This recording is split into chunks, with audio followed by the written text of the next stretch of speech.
Right. SBOM Taiwan, what are they all about? It's not a very imaginative title, but anyway, so in terms of foreshadowing, what I'm going to talk about, or what I hope people to get out of this session, is really twofold. Firstly, on the SBOM side. So software bill of materials, whether you agree with it or not like it or not, is happening, right? EU and the US essentially are legislating it for it now. UK seems to be strangely ambivalent. And if one useful thing happens from this session is if we can sort of start to create some sort of conversation and stimulus about like making things happen within the UK community. And I'll talk a little bit later about what I think that should be. And then TIBOM, I mean, it just evolves naturally from SBOM. It's just it's just really complicated software. But I think within the TIBOM project, we're looking at one problem with probably slightly more emphasis than others, which is what we call the labelling and versioning problem. And our contention is, unless we solve that properly, all of the other stuff that people talk about in trustworthy AI becomes relatively meaningless. Because unless you've got a label to apply to the processes or best practices that you're applying, what are you talking about? So the talk's split really roughly 50-50, and I'll try and do it in 30 minutes. You'll have to chivvy me along if I'm slowing down. So let's start with SBOM. So what is SBOM? It's a list of ingredients, basically. It's solving the same problem that nut labelling does in the food industry. It's a list of software components, and which is essentially an abstract list of software dependencies, and to some extent the things that you surface and raise, the things that have risk in. So in the food sense, that has it got nuts in is the risk. It's the problem you're trying to solve, and your ingredient list when you buy your pret-a-manger thingy is basically allows you to identify, am I going to die or not? Right? That's basically what we're trying to. That's the problem that's being solved in the food industry, and software's got a similar problem. So food labelling, what is it? Well, it's basically it's risk management through description of components, ingredients, and dependencies, and that's fundamentally how we see SBOM. Right? We see it's a method of containing, tracking, and managing software supply chain risks. Now, there's a number of different type of risks, and I'll talk about those in turn shortly. But fundamentally, that is the value. That's the reason you should be paying attention. Irrespective of whether a particular government is saying you have to do it, this is the reason it should make sense to you as either a producer of or purchaser of a software system. So, what actually are these use cases? So I think later on this afternoon we have Alan Friedman talking, who is the sort of like US most vocal person about SBOM. And I sanity tested this list against him. It's not necessarily a comprehensive list, but these are the different reasons why or how software bill of materials can be used. So the first one, and probably the one people talk most about, is the vulnerability risk. Right? So, in the same way you have the nut risk, what you're really looking for is, does my software have any known vulnerabilities in it? Now, when you look at that as a monolith, it's quite a difficult problem to unpack. But once you start to decompose that monolith into its dependencies, and if you have an understanding of risks, which is encapsulated within CVEs, I mean CVEs, vulnerability enumerators, or whatever it stands for, can't remember now, are the way the industry as a whole highlights that there is a flagged software vulnerability risk in a system.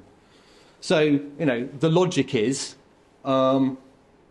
if there's a risk in one of my dependencies, there's a risk in my system, and it becomes a risk recursive problem. And it makes the problem of managing the risk in these monoliths that you're consuming much easier. I'll come back to this more in a minute. But then there's three other ones that I think are, maybe not as important, but still very, very important. So the second one is the export risk. So there are, there's regulation that stops certain software being exported over certain borders. How do you police that? How do you know whether you're infringing on this export risk legislation unless you know mechanically and precisely what all the dependencies are on your system?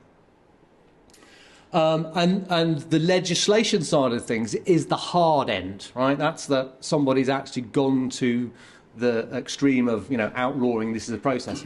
There's a much softer risk that you're looking for, called, well, I think Alan calls it foreign ownership, control or influence. So this is very much looking at national state level threat. It's quite a sort of a high level thing, but really, really important, because you want to know in the massive inventory I've got of software and the dependency on there, where are the dodgy bits? Where is the potential, control or influence coming from a foreign entity? Then shifting more on the commercial side, similar but different licensing risk. When you assimilate pieces of software into a whole through compilation or other mechanisms, you are aggregating some of the licensing conditions. Now, the most extreme one, or the most obvious one I know, one that certainly hardware people are scared to death about, is GPL pollution. If you've got a GPL component sitting right down in your system and you inadvertently compile it into your firmware, that's got some pretty major implications in terms of its viral licensing implications. That is just one example of, but any way you want to look at how is this licensing risk propagating up in my system, then this is a way of looking at that. And the final one's a bit of a new one, and I think needs a little bit of thinking about, but I think is actually quite important, which is under the new CRA regulations, you as a software producer, software developer, have a much stronger liability on the long-term ongoing support of that software. So where you have developed that software yourself, you can cost it, you can price it.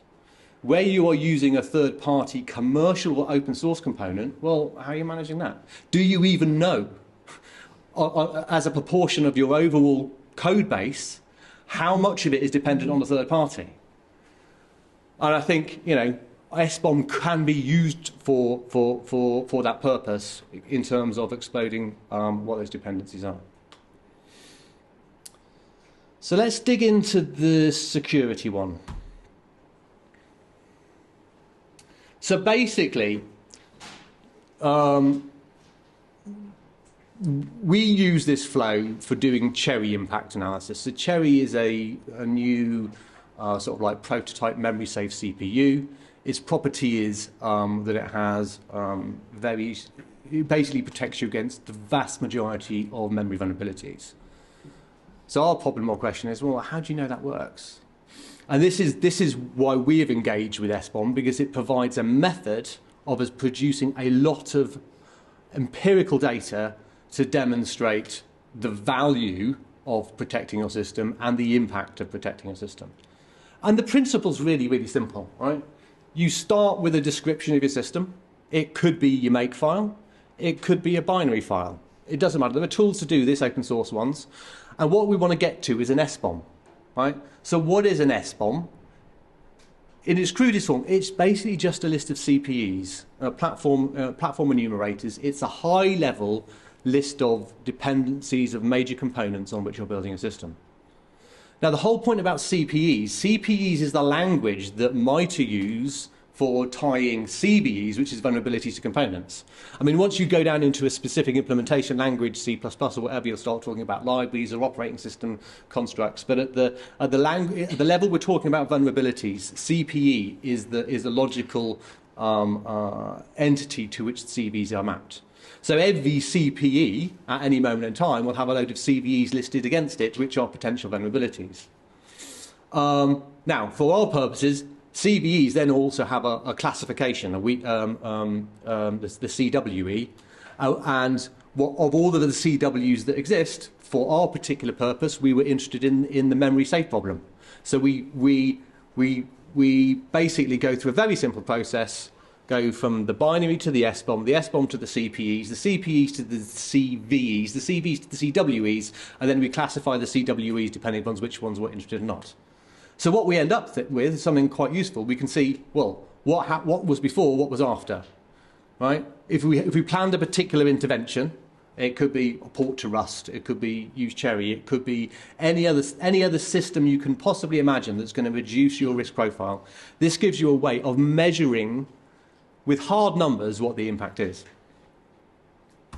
And there's some tooling underneath that, and I'll talk about sort of like the open source project in a bit.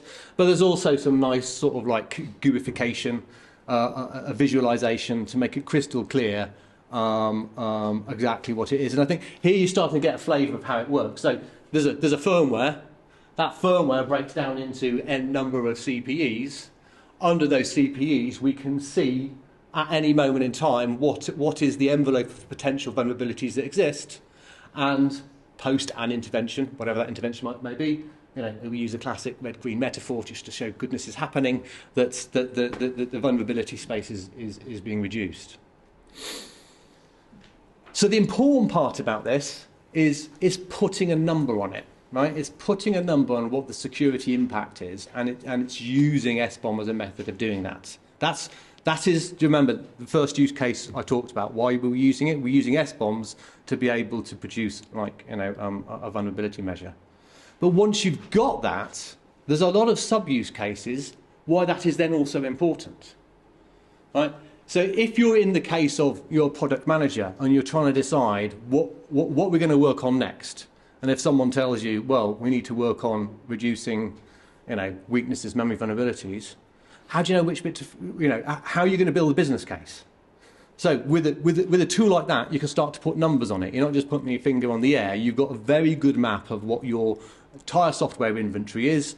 Under each sort of like executable, you know what the components are, and you've got like a vulnerability measure that sits under each one.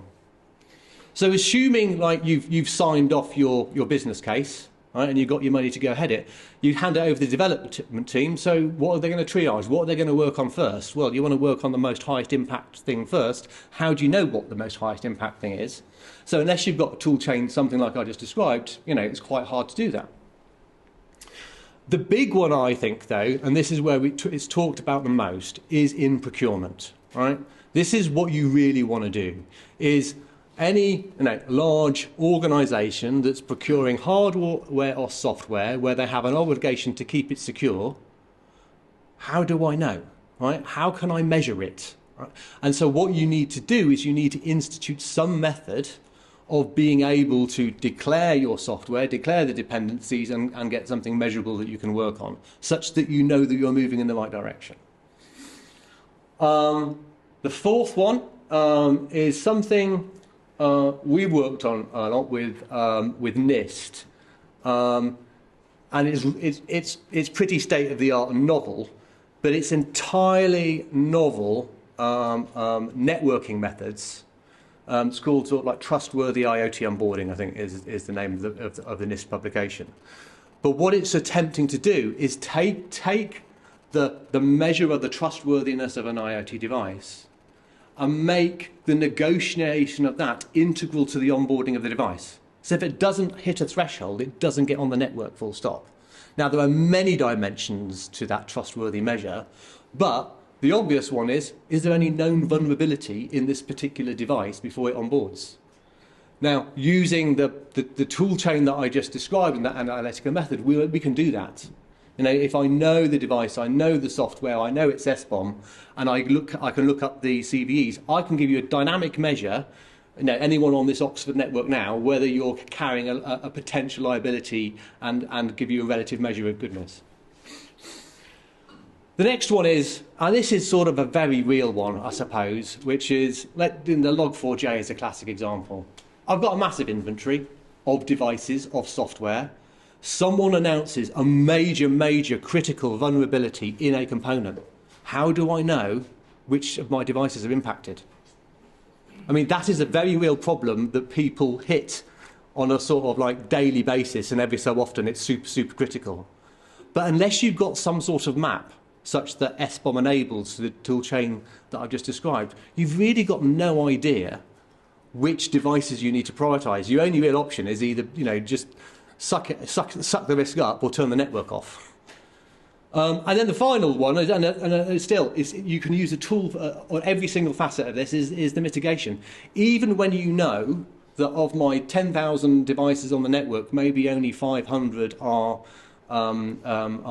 prioritised, how do I actually plan the mitigation in a sensible way? And again, the numbers and the metrics that pop out of this. So those, I think, are 6 really strong business sub-use cases for why you should pay attention to SBOM in terms of vulnerability analysis.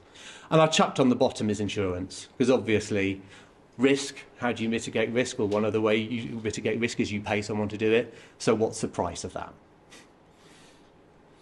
So hopefully I've made a relatively convincing argument of why you should pay attention.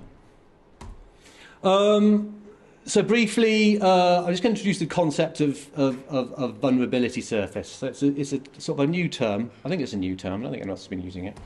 So what is it? So everyone knows what an attack surface is, but it's quite a big, it's a fluffy thing. It's a conceptual thing. It's like, it's something you attack. We're proposing a new term, vulnerability surface, which is a subset of your attack surface, but it's something very precise and it's countable. Right? It is the list of known vulnerabilities that are against your system. This is pretty much the type of thing that pops out of the vulnerability SBOM analysis I talked about earlier. But practically it sort of comes into sort of like 3 subcategories, of which the first and the third are practical, and the second one, it'd be nice to know perfectly, but it's really hard. So the vulnerability surface envelope is, because the problem with that methodology I spoke of before, there's always going to be more vulnerabilities against the CVEs when you aggregate than is actual real on the system. Not every vulnerability that you find on the MITRE database when you apply it to the component is exploitable. But what it does do is determine the maximum known envelope. Right? Given that the current CVEs are all the known CVEs that are available, that gives you the maximum envelope of what is a potential risk. The one you're really interested in is what's the active one, what is exploitable on that, and that's a somewhat trickier question, and there are various sort of like methodologies for looking into that. Probably the most obvious thing is this thing called a VEX. I'm not going to go into it because I'll take us down a rabbit hole for now, but we can take questions on it later. But the final one, which I think is interesting or is possibly more interesting, is the predicted. I do care about what vulnerabilities I know about now. What I really care about is what the vulnerabilities that are going to come in the future.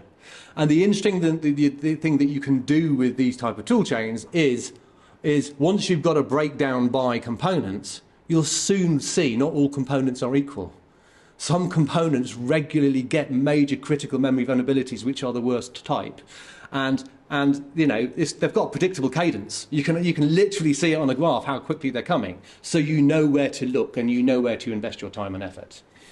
And although I talk about a number, obviously it's a little bit more sophisticated because your vulnerabilities are a slightly more complex data structure, but at the end of the day you want to collapse it down to a number so you can compare it. So my primary argument is you should care about SBOM because it enables vulnerability analysis. There are lots of ways that can be done. We have created open source one tool that does it.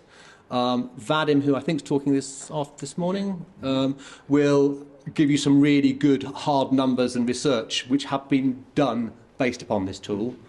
But yeah, it's open source, so anyone can pick it up, and if you don't like it, you can fix it.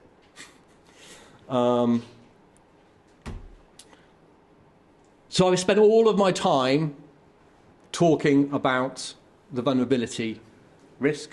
Hopefully I've partially convinced you that is a sensible thing to do. But don't forget those other 3 ones as well. Export risk, licensing risk, and the support risk. They are orthogonal problems, but all are, I believe, essentially enabled through SBOM. And it was very, very hard to do that without SBOM. So that covers off everything that I wanted to talk about SBOM. So let's just flip context now and let's go to the TIBOM problem.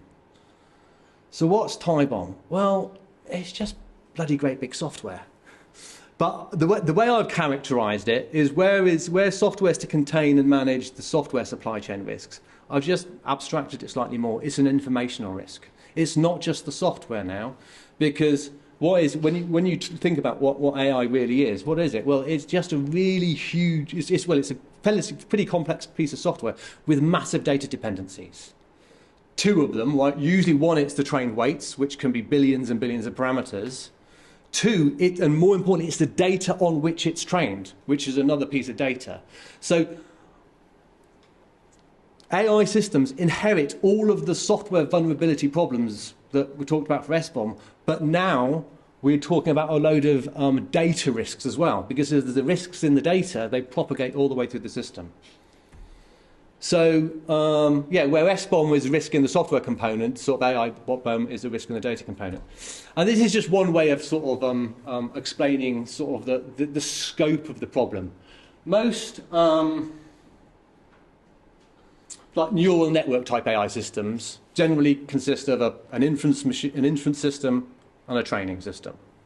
Now, on the inference system, which is the little thing that you might have in your automotive car or whatever, or on your street webcam, you've got 5 layers of potential risk here. You've got the underlying hardware of the system, you've got the software and operating system it's based on, you've got your inference algorithm, which is your neural network algorithm, which is a piece of software which is classic SBOM. You've got a relatively low-dimensional sort of like configuration that says how to set it up. And then for neural network, you've got this massive lump of data, which is the weights. Risk is inherent in every facet, every layer of that. And that risk, can be measured in billions of parameters. And if you know anything about sort of security and security attacks, you can attack a system just by flipping one bit. Right? Whether it's in the software or in the weights or whatever. And when you're talking about billions of parameters, laying on billions of parameters, laying on billions of parameters, you get a sense of just how massive this problem is. But it gets worse, because where do those weights come from? They come from end training machines. And each of those training machines has a similar stack. So if you have a vulnerability in the operating system of your training machine, that risk propagates all the way over into your inference machine, even though it's totally air-gapped. Even though the person who's actually delivering the inference machine may have no physical or contractual relationship with the person who ran the training system. It's a nasty, nasty problem that consists of air-gapped parts, multiple stakeholders, and multiple layers. So, in terms of what are the major challenges? So these are the big, in terms of when we try to apply what we knew about SBOM to the AI problem, these are the things at the back of our head that we're thinking, what do we need to deal with? So the first problem is the stability problem. Right? AI systems can dynamic, they can change, they can be retrained. If I'm going to apply a label to it, saying it's trustworthy or not, how do I know it's the same thing I'm talking about? How do I know the thing that I'm talking about is the same thing that's sat in front of me? I need to be able to label it, version it. We've got the dimensionality problem. This is trillions of megabytes of training data, billions of parameters of weights, and even when it gets down to the silicon GPUs, you're talking sort of like billions of parameters there. You've got the air-gapped problem, right? And that's especially obvious when you're talking about the difference between the training system and the AI. These are not connected systems in many, many cases. And then fundamentally, what we believe to be entirely true, and this is where our stuff, I think, complements well a lot of the other trustworthy AI stuff at the moment, is understanding that it's a really distributed problem, right? The owner of the data is a separate organisation to the trainer of the system, which can be a separate organisation to the application developer, and that's just in the simplest possible model. So what do we want? We want to be able to label and version things. We want to be able to describe the dependencies between things. We want to be able to make attestations, claims about things, and I'll go a little bit into more to what these are in a minute, about either the individual components or the overarching systems. We ideally want to be distributed. We don't want to build a system that has a central point of control. I don't think that's scalable. I don't think that's healthy. I mean, yes, central points will emerge, but the underlying technology for describing these things wants no central sort of database sitting behind it. And whatever system you build, you need to leave the ability for it to be subjectively interpretable. Your trust isn't my trust, right? I use this example a lot, but it's if you're trying to say, is this particular network router trusted or not? Huawei, Cisco, Vodafone, and China Mobile have a very, very different relationship across that matrix. Right? It's not, the trustworthy assessment is a subjective interpretation. So your system of establishing trust needs to be able to factor that in.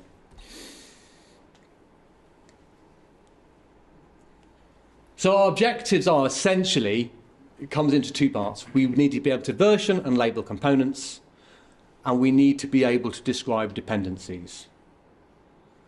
And there are lots of other examples. The simple ones is my inference system depends on the SBOM and the train weights. From a risk perspective, if there's a risk in the software or there's a risk in the weights, there's a risk in the system.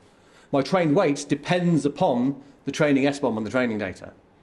And you'll see this explode out when you throw the graph. So what TIBOM is not, because I've had this discussion with a number of people, so it's not a complete and perfect description of an AI system. It cannot be. Right? That's an almost impossible task. But what it is, it's a static label that can be applied to an AI system and its components. And it's an approximate model that traces dependencies, because you've got a lot of different dimensions here. We want to be able to trace the dependencies through it. It's then also a method of making subjective attestations about the components. So that data's good, that data's bad, this training system's good, training system's bad. But then it's a method of propagating those statements across the system, especially on a distributed basis. So what that means is, when it comes to TIBOM use cases, it's got all the same use cases that SBOM have got, right? We've got the vulnerability risk, that very basic software vulnerability risk that I started off, but it's suddenly a little bit more complicated now, because I'm not just talking about the software that's in front of me, I'm talking about the software that my system was trained on in the first place, because the risk propagates. We've got export risk. I mean, there are regulations about exports of AI systems. I don't know the specific ones. I know they exist, but I know without a system like this, it's going to be very difficult to trace them. We've got licensing risk, right? But interesting now, we're not just talking about software licensing risk. We're talking about data licensing as data licensing as well, because as there are almost infinity court cases in the US at the moment, people who own copyright data are not that happy with AI systems being trained against them. So that's another risk that's propagating, and it's going to inherit the support risk as well. But you've got lots of other stuff as well. You've got data poisoning. What if my training data's poisoned? Or pollution. I mean, I see pollution as inadvertent poisoning. It's sort of the same thing. There's a corruption in your underlying data. Another use case you can do with TIBOM is the performance test. So a good example of this is the visual recognition part of an autonomous car. You want it to perform to a particular level. You'd assume the system will update. How do you know the system that you're running now still has the same performance metrics as the one that it's trained against? You need to be able to measure like a performance metric and be able to propagate it to the system. The copyright risk, I think I've talked about already as a sub-part of the licensing risk. But then you start getting into all of what I call the standard trustworthy sort of like AI claims that are made at the moment. Yeah, we do all, we can use all that, but I think within the TIBOM construct, we've got something to attach it to.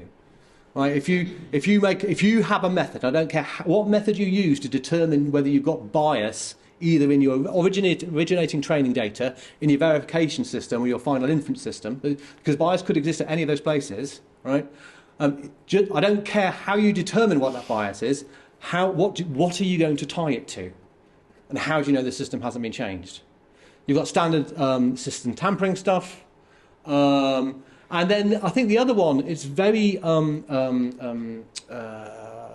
simple. And in fact, most of the trustworthy AI initiatives at the moment are more or less in the realms of best practice, a set of requirements you follow or a process you follow. how do I follow that? How do I know somebody used best practice when they curated the data set without this propagation, without some sort of method of being able to follow it through the chain? And then you've got basic supply chain risk.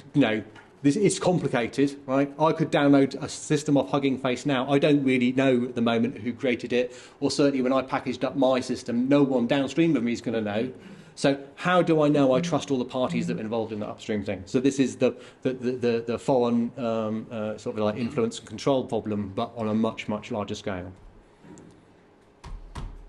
So conceptually, it sort of looks a bit like this. There are much more complicated diagrams. I'm just trying to simplify it. You've got training data. You've got an ML code base. Those are two primary dependencies. You've got a training system. On a big like LLM that could take months or years even. You've generally got a validation QA phase, which is basically a qualification phase before you release it. That goes to the deployed system and then to the trained system. And big picture, what we're trying to do with TieBomb is provide a way of you labeling and versioning each of those components, being able to tie attestations to it, then be able to propagate those attestations down the dependency chain. And fundamentally what you want to do, the primary use case is right down on the right-hand side of that diagram, are the inference engine where I'm going to ask a question, an inference of my system. Is my system biased? Do I trust all the actors? All of those use cases I mentioned earlier can contract to a query that is executable at the endpoints, but we have a mechanism of being able to follow all the data up the line. How are we doing for time? 2 minutes. Yeah, okay. It's fast. So, really quickly, how does it work? Start, you label the components. It's all crypto. It's all and I don't mean blockchain. No, right? Just basic signing stuff. Right? We happen to use verifiable credentials. They're basically digital certificates, right? But a little bit more funky. But what you do is you sign everything. I sign my training data. I sign my code packages. I sign my training system configuration. I sign my weights, my inference code, blah, blah, blah, all the way through. I've got 2 SBOMs to sign, both my inference system and my training system. Then I describe the dependencies. So what are the dependencies? Well, they're more signatures, right? If I want to say my inference system is dependent on the SBOM and the weights, I just need to create another construct, assigned entity that combines the two together. Then I label it, right? And we're trying to stay relatively agnostic in terms of what the labels are. If you've got your vertical notion of what AI best practice is for the rail industry or the space industry, you use your system, but then you sign the statement and then tie it to the artifact. And then where it all comes together is, well, now I can query it. Because now I've got all of these little cryptographic fragments which describe each facet of the system. I can now follow it through and make a query.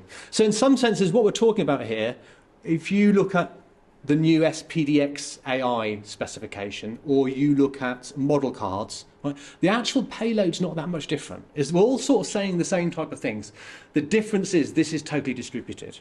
It's totally distributed, and every facet of it is signed. Because where a lot of those things fall over, if you can't sign it, how you can really verify it? You could just, a lot of the model cards are just markdown files attached to a system in GitHub, and they assume that the person who is launching the system knows everything upstream in their supply chain, which is just absolutely not true, not in real-world systems. But there's some very, very basic questions.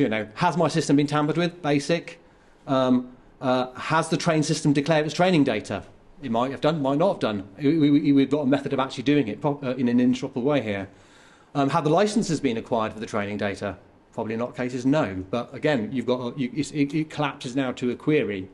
Was best practice employed in the curation of the data? Are there any CVs in the training system and the training system? So all of those sort of use cases I talked about before now collapse into a machine executable query. So, summary, SBOM. It's not perfect, but it does, I hope I've convinced you, does provide some value. EU and US have taken a clear technical and political position, but as far as I can tell, the UK position is completely ambivalent. I've not seen any firm statements yet. But we think it's really important mainly because it's good security practice, right? There's lots of good stuff you can do operationally, development-wise, with SBOMs once you've got one. And I think I've made that argument. But even if you don't believe me, right, I still think there's a massive need for the UK collectively to take stronger action, and that's trade, right? If you're a UK software developer and you want to sell software in the US or EU, you've got to comply with these new regulations. And without the upskilling, it ain't going to happen. And so finally, on TIBOM side, well, what is it? It's, at the moment, it's a UKII-funded project, but we're rapidly trying to evolve that into a self-sustaining body that sits under TechWorks. It's totally collaborative. It builds on pre-existing, well-formed standards, W3C5 credentials, and it also builds on all the good emerging security practice, SBOM, CVE, AI model cards, etc. It wraps around them. But what it really does that's different is it reflects the distributed nature of an AI system. Right? I don't believe there going to be one-stop shops. Right? It's a very, very complicated value chain, and you need a set of cryptographic assertions that models that. It's agnostic. We're not mandating specific notions of best practice, performance, or quality, but it allows us to propagate that evidence in a very, very extensible way. There's going to be, hopefully, quite a few more talks later on. Certainly, Vadim's talk on the SBOM stuff, I think, will be particularly enlightening in terms of how some of these security properties emerge. And as I'm sure Gareth will sum up at the end, if you want to get involved in either of those two discussions, then TechWorks is the forum in which to do so. Thank you very much. Thank you.